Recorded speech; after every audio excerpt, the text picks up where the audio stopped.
Hola, ¿qué tal? Soy Diana Pichardo y les doy la bienvenida a este video en el cual hablaremos a detalle sobre la bioquímica sanguínea y resolveremos la mayor parte de sus dudas con respecto al tema. Antes de empezar la explicación, me gustaría decir que el video anterior en el cual describimos las características de la química sanguínea y las pruebas que la componen, tiene relación con el presente video, debido a que ambas contienen pruebas que están incluidas en la química sanguínea comercial que ofrecen todos los laboratorios clínicos.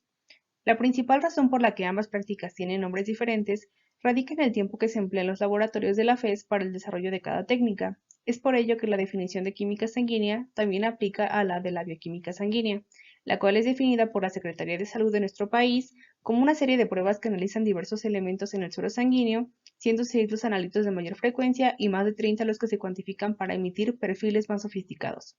Asimismo, es importante recordar que la bioquímica sanguínea es un examen de rutina que nos permite emitir conclusiones sobre el estado de salud de los pacientes en función de los resultados obtenidos. A lo largo de la explicación, definiremos las generalidades, las características de las técnicas con las que se cuantificará cada analito y los cálculos que nos ayudarán a determinar su concentración, además de explicar las posibles causas del aumento o la disminución en las mismas.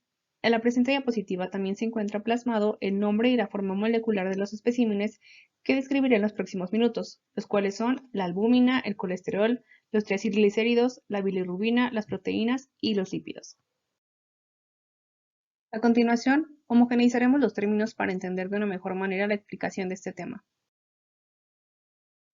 Es por ello que profundizaremos un poco en qué es el reactivo patrón, la muestra y el blanco. El primero de ellos es una solución de concentración conocida, la cual es medida espectrofotométricamente pura o en diluciones seriadas que sirven como referencia para poder obtener la concentración del mismo analito, pero proveniente de la muestra. Por otro lado, la muestra es toda sustancia que acompaña a la especie química objeto de interés. Finalmente, el blanco es una sustancia que no contiene el analito y que permite eliminar la absorbancia de la matriz con el propósito de conocer con exactitud la absorbancia del analito que se encuentra en la muestra. Otro concepto de importancia es el de la ley de Lambert-Wirth, que establece que la concentración de una solución dependerá de la cantidad de luz absorbida por las partículas disueltas, es decir, la sustancia de interés. A manera de recordatorio, describiremos las diferencias entre suero, plasma y sangre total. Sabemos que la sangre total es una mezcla de sustancias y componentes formes. En ella podemos encontrar agua, sales, proteínas, hormonas, plaquetas, glóbulos blancos y rojos, entre otras cosas. Pero cuando deseamos realizar análisis clínicos específicos, usamos tubos que contienen diferentes aditivos que realizan diversas funciones. Un caso de esto es el tubo de polila que contiene DTA, que actúa como anticoagulante. La sangre que contiene se separa con el tiempo o tras la acción de la fuerza centrífuga y nos deja observar en la zona superior un líquido amarillento rico en factores de coagulación. Dicha característica lo hace acreedor al nombre de plasma. Por otro lado, si se desea obtener suero, la sangre debe recolectarse en tubos de tapón rojo o amarillo, ya que ambos contienen activadores de la coagulación que despojan a la sangre de los factores de coagulación. Una ventaja del tubo amarillo es que contiene gel separador, en el cual se adhiere el coágulo y evita que se mezcle con el suero. Es de vital importancia que recordemos que antes de cada estudio, el paciente debe cumplir con ciertos requisitos. Para la bioquímica sanguínea, el paciente debe tener un ayuno de entre 10 y 12 horas en el momento que se extraiga la muestra, ya que de no ser así, se pueden alterar los valores de los analitos a cuantificar, principalmente de los lípidos. Por el mismo motivo, se le prohíbe al paciente hacer ejercicio, fumar o consumir bebidas alcohólicas previo a la toma de la muestra. El primer paso inicia con la recolección de 7 mililitros de sangre venosa en tubos de tapón rojo o amarillo, previamente cubiertos con papel aluminio y rotulados con el nombre del paciente. Posteriormente centrifugaremos la muestra para separar los elementos formes de su soporte líquido y decantaremos el suero en un tubo de 12 por 75 milímetros en dado caso de haber usado tubos de tapa amarilla para la recolección, o separaremos el suero del coágulo con una pipeta Pasteur si se utilizaron tubos de tapón rojo.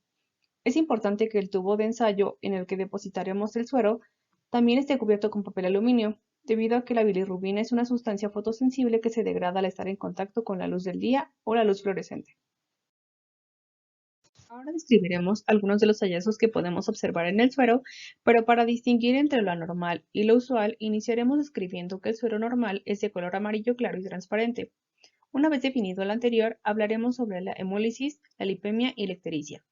La primera de ellas tiene su origen en la destrucción de los eritrocitos, ya que al romperse liberan hemoglobina, una proteína intracelular de tonalidad rojiza que puede detectarse en el suero a partir de los 0.3 gramos por litro. No obstante, la presencia de otros pigmentos como la bilirrubina y los carotenos imposibilitan su detección a concentraciones menores de los 2 gramos por litro. Por otro lado, la lipemia le otorga un aspecto turbio o lechoso al suero, como consecuencia de la ingesta de alimentos con alto contenido en grasas, un metabolismo lipídico alterado, a la diabetes mellitus, entre otras condiciones. Como dato curioso, se ha definido que los triglicéridos permanecen en sangre de entre 6 a 12 horas después de su absorción, razón por la que se le exige al paciente un ayuno entre 10 a 12 horas. Finalmente, la ictericia hace que el suero tenga un color amarillo intenso. Algunas de las causas de esta condición radican en una mayor hemólisis, problemas hepáticos, en la vesícula biliar o en el páncreas. La principal razón por la que enfatizamos tanto en estas condiciones es porque todas representan un factor de error durante la cuantificación de cualquier otro analito, debido a que aportan color, espesor o turbidez al suero, y en función de su concentración se debe rechazar la muestra en caso de poder eliminar esta condición en el paciente o se debe diluir si es una condición patológica que le otorga esas características al suero. En la zona izquierda de esta diapositiva se encuentra una imagen en la que se observa claramente cada una de las características que describimos con anterioridad, siendo el primer tubo el de un paciente con suero normal, el segundo el suero de un paciente con sulfa-hemoglobinemia, el tercero un suero lipémico, el cuarto un suero ictérico y el quinto un suero hemolizado. Teniendo el panorama anterior y habiendo homogeneizado los términos, realizaremos una autopsia a todas las pruebas que comprende esta práctica. El primer analito en el que andaremos será la bilirrubina. Sabemos que la bilirrubina es un pigmento amarillo que forma parte de la bilis.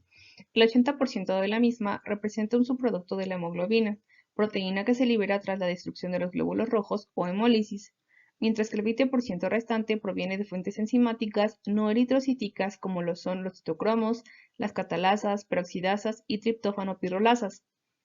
El proceso de formación de la bilirrubina por vía hemolítica comienza con la liberación de la hemoglobina, seguido por la separación del grupo hemo de las cadenas globínicas y la hidrólisis del grupo hemo en monóxido de carbono y biliverdina por acción de las hemoxigenasas presentes en las células del sistema retículo endotelial. Posteriormente, la biliverdina reductasa reduce la biliverdina en bilirrubina indirecta o no conjugada, la cual al ser una molécula hidrofóbica se une a la albúmina para llegar al hígado, donde es conjugada con ácido glucurónico para convertirse en bilirrubina directa, molécula altamente soluble que se incorpora a la bilis, la cual es una sustancia que llega al intestino y en donde la microbiota la convierte en estercobilina y urobilinógeno o se convierte en bilirrubina indirecta impidiendo su eliminación. El método que ejecutaremos para la cuantificación de ambos tipos de bilirrubina será el de Vandenberg, el cual requiere de suero protegido de la luz, dada la fotosensibilidad del pigmento, y que debe de tener menos de 2 días de almacenamiento. Finalmente, la reacción existente entre la bilirrubina y los reactivos del kit se describirá en la zona superior del lado izquierdo.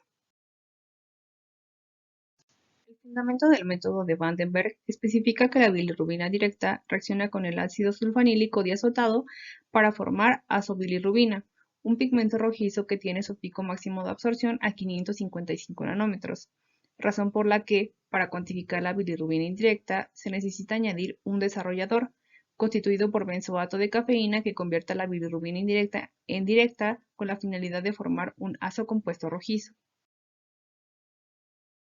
La metodología comienza con el encendido del espectrofotómetro y su ajuste a 555 nanómetros. Posteriormente se preparan en tubos previamente rotulados el blanco y la muestra con las cantidades que se observan en la tabla y se mezclan los sistemas en un agitador vórtex.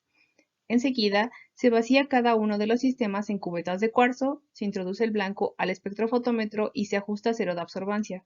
Finalmente se mide la absorbancia de las muestras 5 minutos después de iniciada la reacción.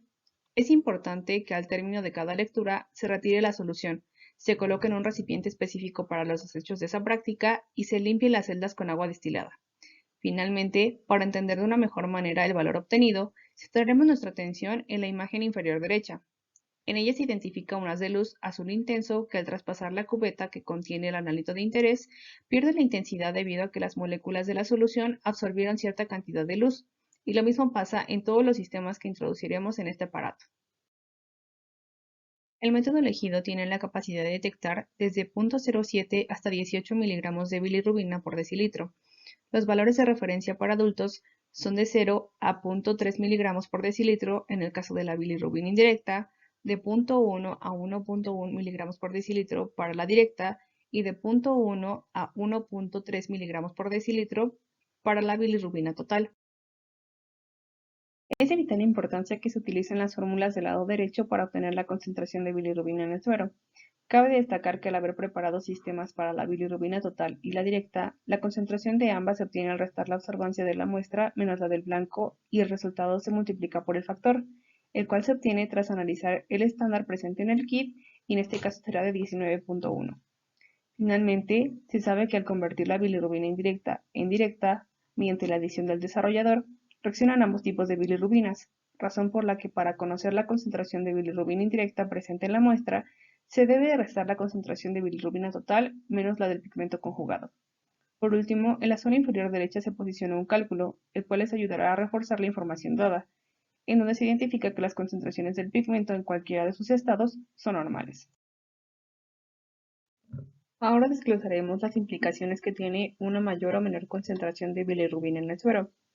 Al aumento se le conoce como hiperbilirrubinemia y en mayor parte se asocia con daño hepático o en los conductos biliares, aunque también es muy frecuente en condiciones que cursan con hemólisis. De manera general, las causas que originan dicho problema se clasifican en 4 grupos. El primero es la ictericia prehepática no conjugada y se da por una producción excesiva de bilirrubina, como en el caso de la hemólisis acelerada. El segundo grupo es la ictericia hepática no conjugada y se relaciona con deficiencias en el transporte de dicho pigmento o de enzimas que interactúan con el mismo.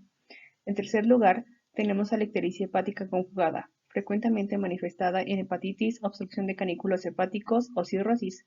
Por último, la ictericia poshepática conjugada se asocia con obstrucciones mecánicas del árbol biliar, visualizada en carcinoma de colédoco o de páncreas.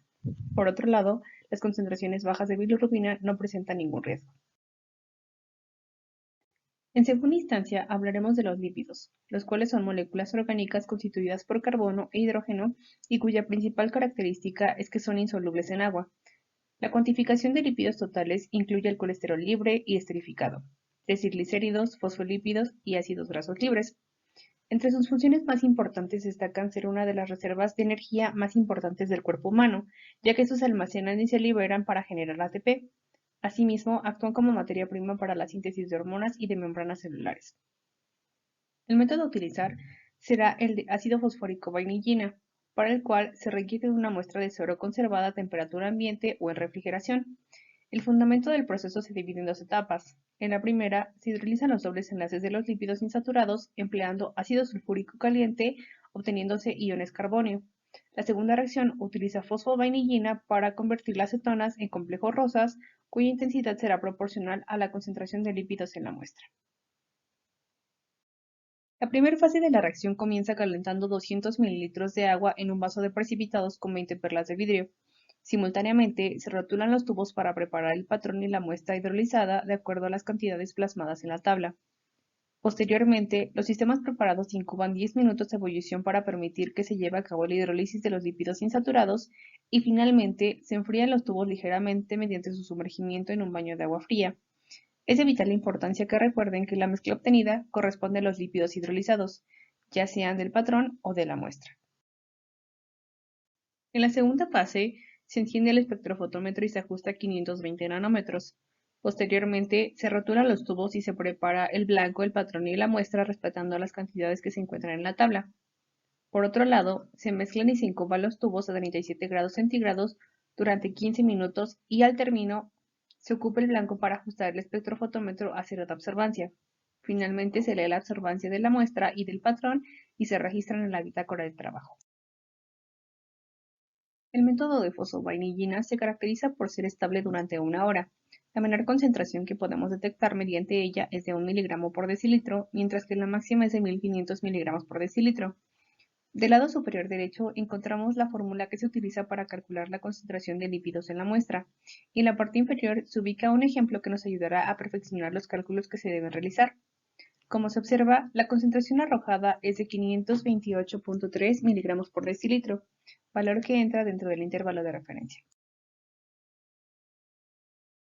En términos del significado clínico, se sabe que valores aumentados de lípidos se asocian con obesidad y sedentarismo debido a la alta ingesta calórica, a diabetes mellitus, ya que estos individuos tienden a almacenar el exceso de glucosa en forma de lípidos.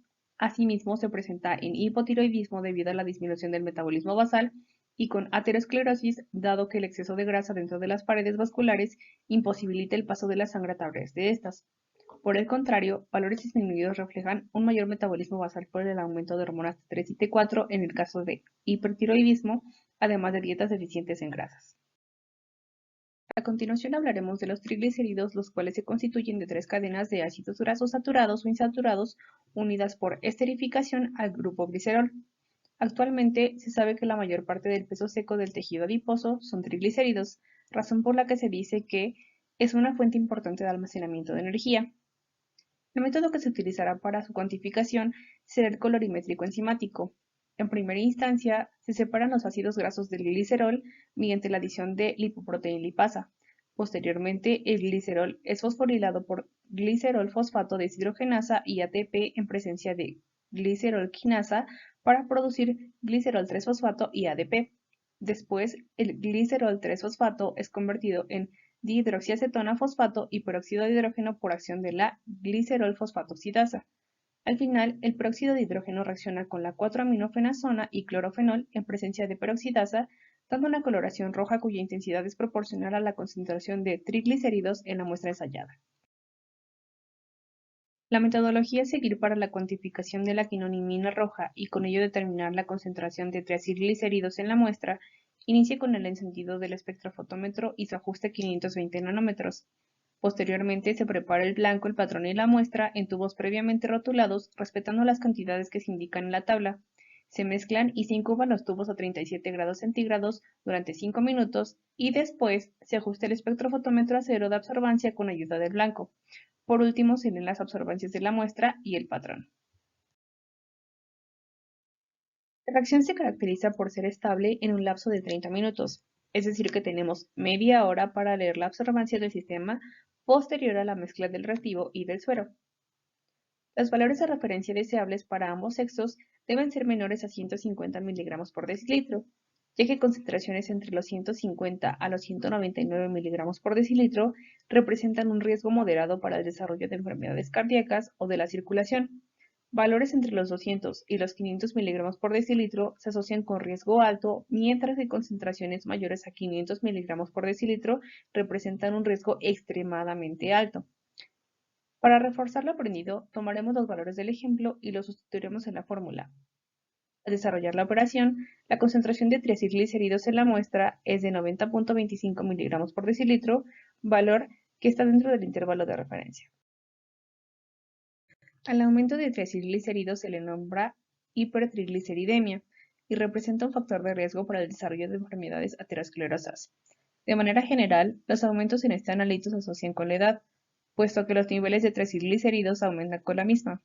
Con la obesidad, pues en esta condición promueve el almacenamiento de colesterol y de triacilglicéridos. También se atribuye a enfermedades renales o hepáticas, puesto que a partir de la desintegración de los triacilglicéridos se obtienen ácidos grasos y glicerol, los cuales a través de procesos metabólicos pueden convertirse en piruvato y con ello dar paso a la formación de acetilcoenzima A, molécula capaz de entrar al ciclo de Krebs para producir energía. Dicho proceso se conoce con el nombre de beta-oxidación y tiene lugar en el tejido adiposo, en hígado y en riñón principalmente. Es por ello que las alteraciones en estos sitios corporales conducen a un aumento de triacilglicéridos sanguíneos. Asimismo, el hipotiroidismo imposibilita la inducción de las vías metabólicas cuyo principal sustrato es este analito, mientras que en la diabetes el exceso de glucosa propicia la biosíntesis de triacilglicéridos. Por último, existen condiciones genéticas que aumentan la concentración de estos, siendo un ejemplo muy común la hipertrigliceridemia familiar combinada, mientras que la disminución de triglicéridos se relaciona con un metabolismo aumentado por incremento de hormonas T3 y T4 que potencian el metabolismo lipídico y con paratiroidismo. El cuarto analito del video es el colesterol, una molécula esencial para la vida debido a que le otorga flexibilidad a las membranas celulares y sirve para producir diversas hormonas que contribuyen al correcto desarrollo, crecimiento y reproducción humana. A su vez, participa en la síntesis de la bilis, sustancia que permite la absorción de las grasas durante su paso por el intestino. Existen dos formas de obtener colesterol, la vía endógena y la exógena. La primera vía lo produce en el retículo endoplásmico de los hepatocitos, utilizando como precursor a la acetilcoenzima A y está estrechamente relacionada con las necesidades del organismo, mientras que la segunda vía lo obtiene a través de la ingesta de alimentos ricos en grasas.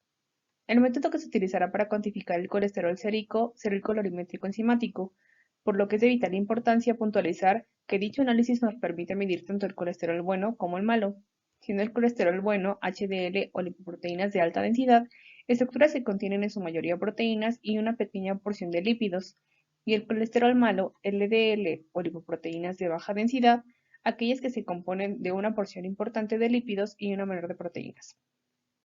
Las HDL se caracterizan por extraer el exceso de colesterol de los tejidos, lo transportan al hígado y promueven su eliminación a manera de ácidos biliares y colesterol en materia fecal, mientras que las LDL se acumulan en las paredes de los vasos sanguíneos e impiden que la sangre transite correctamente, tal y como se muestra en la imagen.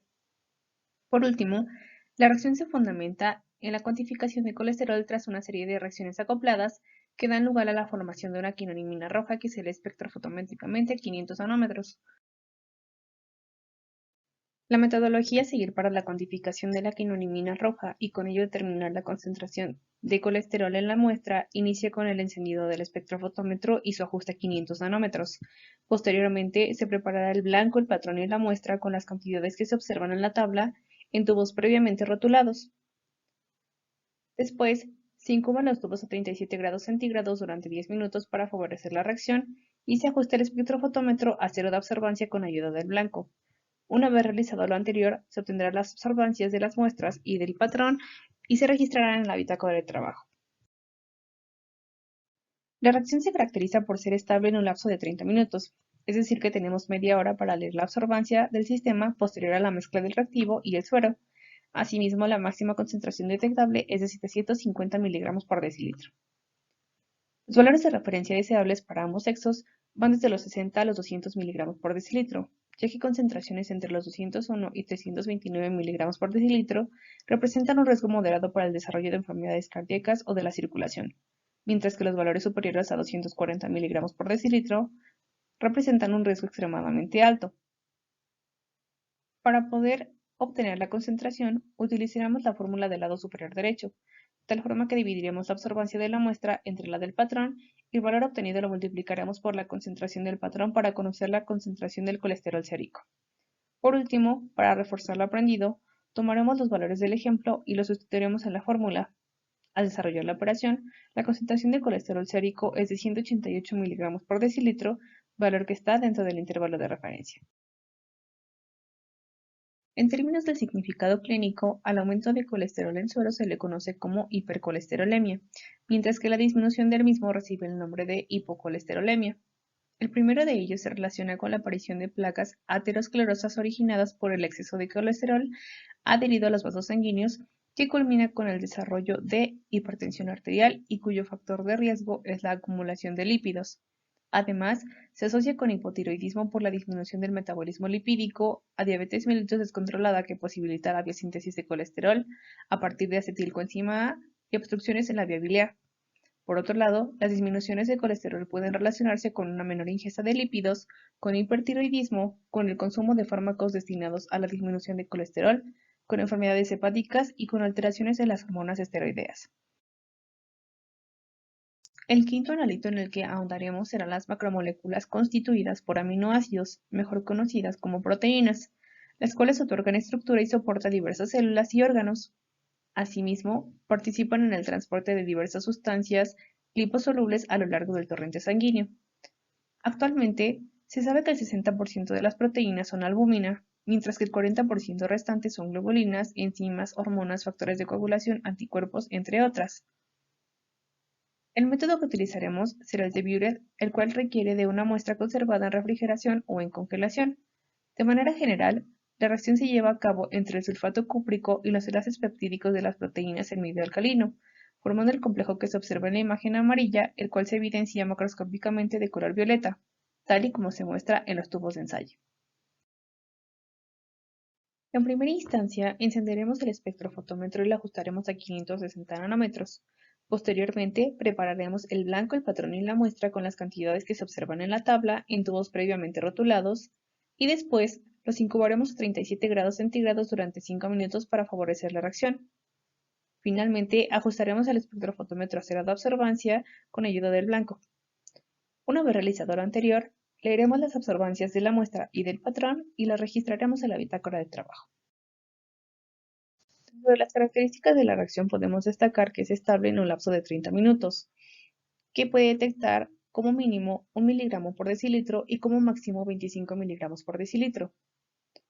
Los valores de referencia para esta técnica van desde los 6.3 a los 8.2 gramos por decilitro para ambos sexos. Por otro lado, para obtener la concentración, utilizaremos la fórmula del lado superior derecho, de tal forma que dividiremos la absorbancia de la muestra entre la del patrón y el valor obtenido lo multiplicaremos por la concentración del patrón para conocer la concentración de proteínas del suero. Por último, para reforzar lo aprendido, tomaremos los valores del ejemplo y los sustituiremos en la fórmula. Al desarrollar la operación, la concentración de proteínas es de 7.84 miligramos por decilitro, valor que está dentro del intervalo de referencia.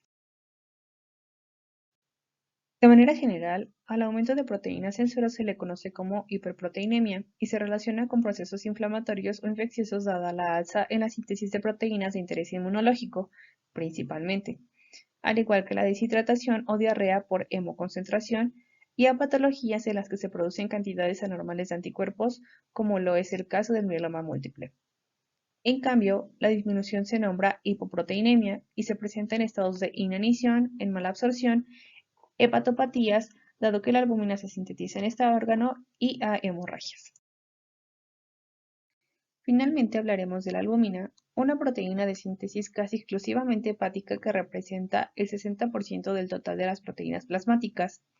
Entre las funciones que desempeña destacan ser una reserva de aminoácidos, principalmente de aminoácidos esenciales. También el mantenimiento de la presión osmótica, además de ser un medio de transporte para moléculas insolubles como pigmentos, hormonas, drogas, vitaminas, entre otras sustancias.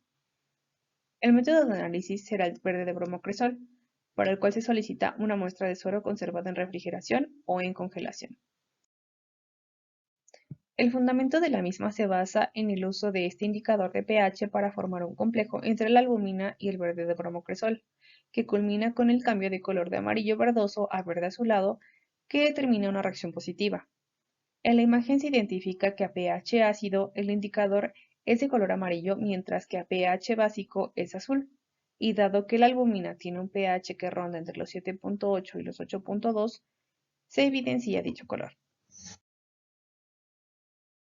El proceso inicia con el encendido del espectrofotómetro y su ajuste a 600 nanómetros. Posteriormente se prepara el blanco, el patrón y la muestra con las cantidades que se observan en la tabla en tubos previamente rotulados, que se incubarán a 37 grados centígrados durante 10 minutos para favorecer la reacción, y se ajustará el espectrofotómetro a cero de absorbancia con ayuda del blanco. Una vez realizado lo anterior, se leerán las absorbancias de la muestra y el patrón y se registrarán en la bitácora de trabajo. Dentro de las características de la reacción podemos destacar que es estable en un lapso de 20 minutos, que puede cuantificar al menos 0.5 gramos por decilitro de albúmina y un máximo de 6 gramos por decilitro. Los valores de referencia deseables para esta técnica en ambos sexos van desde los 3.2 a los 4.6 gramos por decilitro. Nuevamente reforzaremos lo aprendido con ayuda de los siguientes ejemplos. Para comenzar, calcularemos la concentración de albúmina sustituyendo los valores dados en la fórmula previamente descrita, y como se observa, la concentración de albúmina es de 5.7 miligramos por decilitro, valor que rebasa el límite superior y que indica un aumento en la proteína. Ahora conoceremos las posibles causas de las alteraciones en la concentración de albúmina en el suero.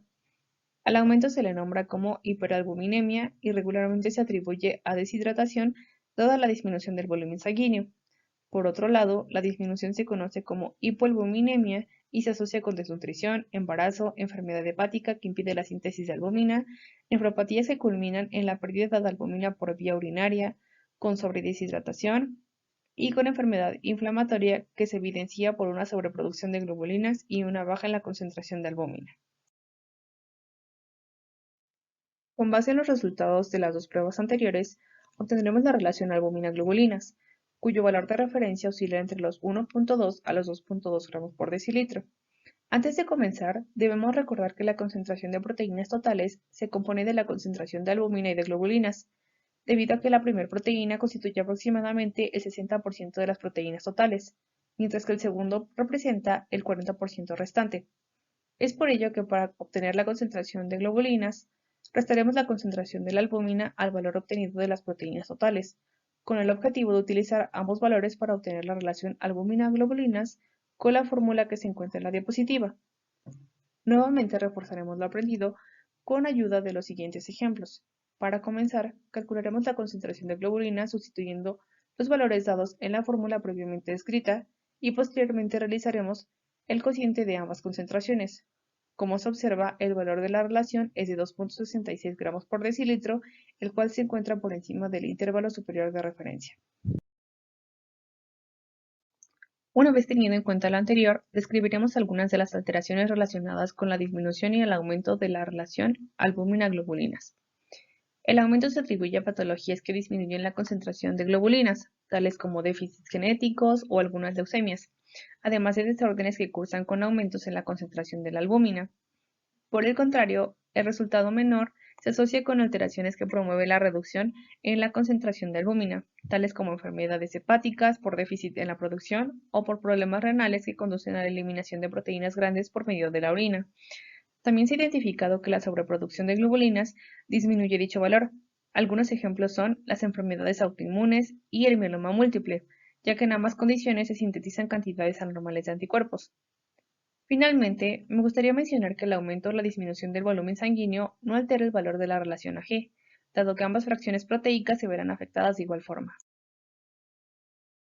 Para tapar los huecos que pudieran abrirse durante el desarrollo del tema, hablaremos un poco acerca de dónde salió la información referente a los métodos utilizados para la preparación de los sistemas, llámese patrón, blanco o muestra, así como la longitud de onda a utilizar, los cálculos para obtener la concentración de cada analito, entre otras cosas. Actualmente diversas empresas se encargan de fabricar kits que contienen los reactivos necesarios para cuantificar la concentración de un analito en una muestra, y con el objetivo de dar a conocer al comprador las características e instrucciones de sus productos, la misma empresa redacta manuales de uso insertos o información técnica. Estos documentos cuentan con múltiples apartados encaminados al correcto aprovechamiento de los kits, y se componen de título o sección en la que se describe el analito a cuantificar, el nombre del método y la marca comercial, principio del método, en donde está el fundamento y las reacciones que se llevan a cabo, significado clínico, el cual explica la importancia del analito y las patologías en las que está involucrado, el contenido del kit, que desglosa los reactivos que contiene el paquete. Asimismo, existen otros apartados específicos que describen su composición, la manera correcta de conservarlos y su forma de preparación. En otra sección se posiciona el equipo adicional necesario para conocer la concentración del analito y la muestra que se debe utilizar. Finalmente, se explica el procedimiento, la manera en la que se obtiene la concentración, los valores de referencia de acuerdo al método utilizado y las características del método. En esta diapositiva se encuentra la bibliografía que consulté para la realización de la presentación, en dado caso de que deseen profundizar en algún tema en específico. Aquí termina la explicación. Recuerden que pueden dejar sus dudas en la sección de comentarios. Gracias por todo y nos escuchamos en el siguiente video.